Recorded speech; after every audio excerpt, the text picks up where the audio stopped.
Hello everyone. तो आज का केमिस्ट्री में टॉपिक है मोललता। 1 kg विलायक में उपस्थित विलेय के मोलों की संख्या को विलयन की मोललता कहते हैं। अगर हमारा विलायक 1 kg होगा तो जो विलेय के मोलों की संख्या है वो मोललता के बराबर होगी। मोललता m बराबर विलेय के मोलों की संख्या बट्टे विलायक का द्रव्यमान kg में।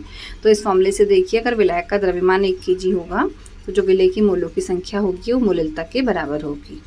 मोललता ताप पर निर्भर नहीं करती है और जो मोललता का मात्रक होता है वो मोल प्रति केजी होता है और मोललता को स्मॉल m से दिखाते हैं।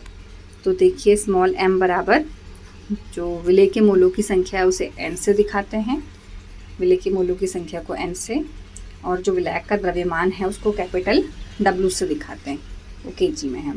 तो m बराबर मोलों की संख्या का फॉर्मूला आपने पहले से पढ़ा है, पिछली वीडियो में बताया था। मोलों की संख्या n बराबर विलेय का भार स्मॉल w बट्टे विलेय का अणु भार m डैश गुणा w kg में। यदि विलायक का द्रव्यमान ग्राम में होगा तो हम जो w है उसको 1000 से भाग दे देंगे और ऊपर जाके 1000 गुणा में आ जाएगा। तो मोललता का फॉर्मूला m बराबर आ जाएगा w गुणा 1000 बट्टे m डैश गुणा w ग्राम में। ठीक है, तो ये मोललता का फॉर्मूला है। अब हम इसका एक क्वेश्चन देखेंगे। तो देखते हैं, 5 ग्राम कास्टिक सोडा NaOH है जिसको 250 ग्राम जल में घोला गया है। प्राप्त विलयन की मोललता ज्ञात करो। तो जो कास्टिक सोडा NaOH होता है और अगर इसके में कास्टिक पोटास दिया होता है उसका फॉर्मूला KOH होता है। तो यहाँ पे कास्टिक सोडा विलेय है, विलेय NaOH की मात्रा 5 ग्राम दी है स्मॉल w, और विलायक H2O है, जल है, उसकी मात्रा कैपिटल W 250 ग्राम दी है और हमें इसकी मोललता निकालनी है। तो उसके लिए हमें विलेय का अणु भार पता होना चाहिए NaOH का। तो NaOH का अणु भार, सोडियम का परमाणु भार 23 होता है, ऑक्सीजन का 16 प्लस हाइड्रोजन का 1। तो यहाँ से विलेय का अणु भार कैलकुलेट करके 40 आ गया। फिर हम मोललता m बराबर फॉर्मूला पढ़ा है w गुणा 1000 बट्टे m डैश गुणा w। तो m बराबर विलेय की जो मात्रा दे रखी है आपको NaOH की 5 ग्राम स्मॉल w गुणा 1000 बट्टे m डैश अभी निकाला है 40 गुणा विलायक की मात्रा 250 ग्राम। इस वैल्यू को रखते हैं तो m बराबर आ जाएगा 5 बट्टे 40, भाग देंगे तो m बराबर 0.5। इसका मात्रक मोल प्रति केजी। अब हमारा टॉपिक है मूलानुपाती सूत्र। तो किसी यौगिक का जो मूलानुपाती सूत्र होता है उसके अणु में उपस्थित विभिन्न प्रकार के परमाणुओं का सरल अनुपात होता है। तो किसी भी यौगिक का जो फॉर्मूला होगा उसकी संख्या का सरल अनुपात, जैसे देखिए ग्लूकोज का अणु सूत्र होता है C6H12O6, तो उसका मूलानुपाती सूत्र हो गया CH2O। इस पूरी फॉर्मूले को 6 से भाग दे दिया। तो मूलानुपाती और अणुसूत्र में जो संबंध होता है, अणुसूत्र बराबर n गुणा मूलानुपाती सूत्र, जहाँ n बराबर 1 2 3। तो ओवरऑल ये देखा जाए तो मूलानुपाती सूत्र बराबर क्या होगा, फॉर्मूले को हम एक संख्या से भाग दे देंगे, तो जो फॉर्मूला है उसका सरल अनुपात। अब हम क्वेश्चन देखेंगे। क्वेश्चन देखते हैं, एक रासायनिक यौगिक में 40% कार्बन है, 6.67% हाइड्रोजन है। तो यौगिक का अणुभार 30 दिया, उसका मूलानुपाती सूत्र अणुसूत्र ज्ञात करना है, मूलानुपाती और अणुसूत्र। तो कार्बन 40 है, हाइड्रोजन 6.67 है। तो देखिए इसमें अभी 100% नहीं है, तो हम यानी कि तीसरा तत्व यहाँ पे कार्बन हाइड्रोजन के अलावा ऑक्सीजन हो सकता है। तो ऑक्सीजन की प्रतिशतता निकालने के लिए हम कार्बन और हाइड्रोजन की प्रतिशत मात्रा को जोड़ेंगे और 100 से घटा देंगे तो हमारी ऑक्सीजन की प्रतिशत मात्रा आ जाएगी। तो देखिए इसके लिए एक टेबल बनती है, तत्व एक लाइन में, दूसरे में प्रतिशतता, तीसरे में परमाणु भार, चौथे में आपेक्षिक अनुपात।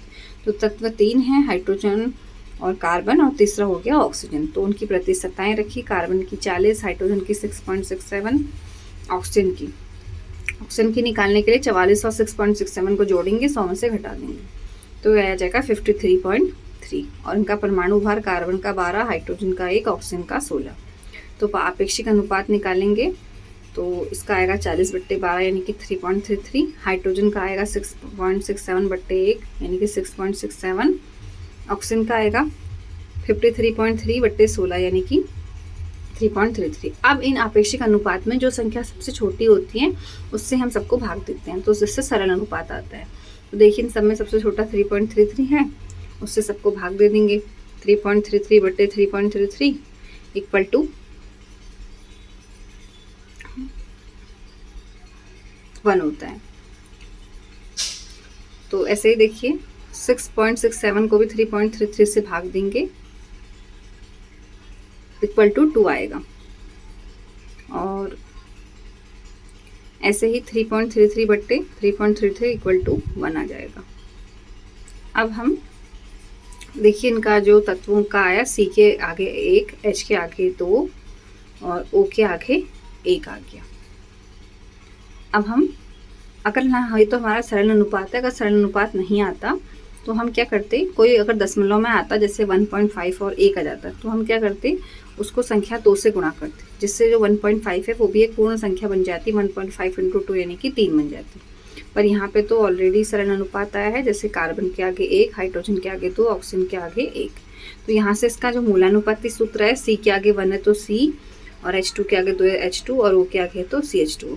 तो यहाँ से इसका अणुभार निकालेंगे। अणुभार बराबर फॉर्मूला होता है N गुणा मूलानुपाती भार। तो अणुभार आपको दे रखा है 30, तो उसको रखते हैं अणुभार की नंबर 30 गुणा मूलानुपाती भार। मूलानुपाती भार रखेंगे कार्बन का 12 प्लस हाइड्रोजन का 2 गुणा 1 प्लस ऑक्सीजन का 16। तो 30 बराबर N गुणा मूलानुपाती भार आ गया 30। तो N बराबर 30/30 यानी कि N का मान 1। अब फॉर्मूला होता है अणुसूत्र बराबर N गुणा मूलानुपाती सूत्र। तो अणुसूत्र बराबर N का मान 1 हो गया गुणा मूलानुपाती सूत्र CH2O है। तो अणुसूत्र भी यहाँ से आ जाएगा CH2O आ जाएगा।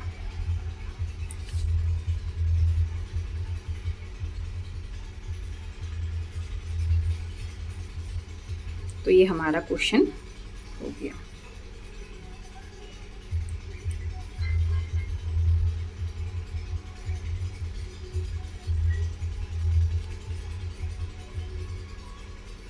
अब हम अगला क्वेश्चन देखते हैं।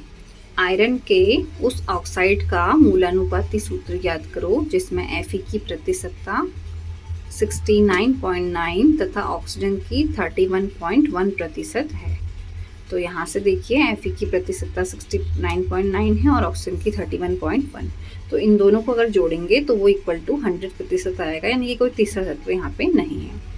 तो तत्व प्रतिशतता परमाणु भार में तत्व Fe है, उसकी प्रतिशतता 69.9 हो गई, ऑक्सीजन की 31.1। फिर हम परमाणु भार लिख दिया Fe का 56, ऑक्सीजन का 16। तो आपेक्षिक अनुपात में इनको भाग दे देंगे, तो अनुपात में 1.2 और 1.1 आ गया। फिर इनका सरल अनुपात निकालने के लिए 1.2 सबसे छोटा है तो उससे भाग दे देंगे, तो ऊपर तो 1 आ जाएगा, नीचे 1.5। तो ये 1.5 दशमलव है तो उसको 2 से गुणा कर देंगे, ऊपर भी नीचे भी। किसी भी अनुपात को सेम संख्या से हम गुणा कर सकते हैं। तो ऊपर आ जाएगा, ऊपर 2 आ जाएगा और नीचे 3 हो जाएगा। वो तो Fe के आगे 2 यानी कि Fe2, O के आगे 3 यानी कि O3। तो मूलानुपाती सूत्र हो गया इसका Fe2O3। तो ये क्वेश्चन यहाँ पे हमारा हो गया।